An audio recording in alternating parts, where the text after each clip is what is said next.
We started dating 2.5 years ago. Both of us believers. Me not practicing as much as she was, and she would, she went every Sunday, and I saw how important it was to her.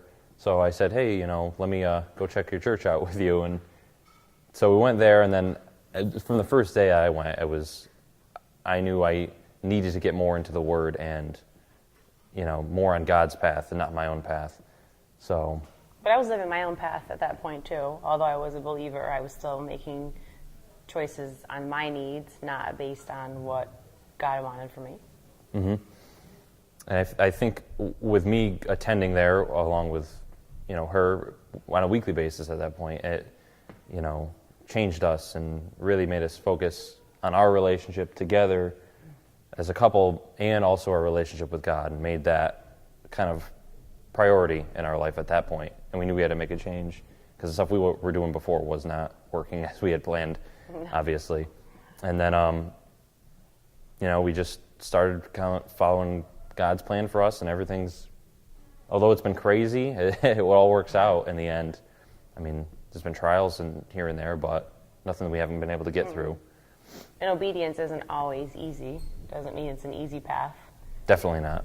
But it tests you, and you have to push yourself to become not stronger individually, but when you're working towards becoming married, you become stronger together. Mm-hmm.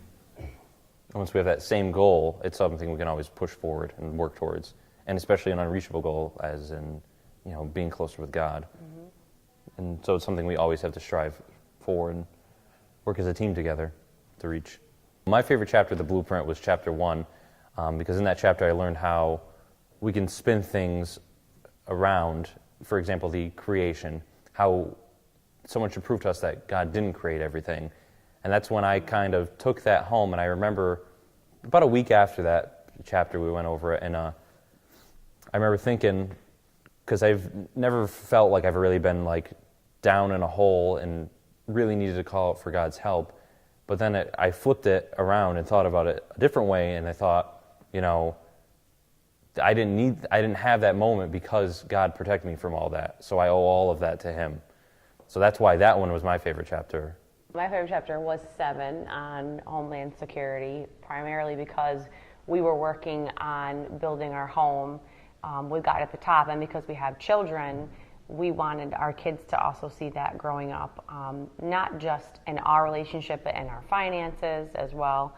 And also because in chapter 7 it talks more about if you can stay on that path that He wants for you and remain obedient and make good choices and abstain from things that He chooses to be for a marriage gift and not a gift outside of marriage, that it can just build you together stronger and, again, test you to all the boundaries that you set for yourself and for each other. But you definitely can feel that. And because we recently were married, we did feel that 100%, absolutely. And it's been an impact on our families, not just each other. Families and friends have seen that we've changed, that God's changed us, and that we continue on that goal. We are the Unmoved Movement.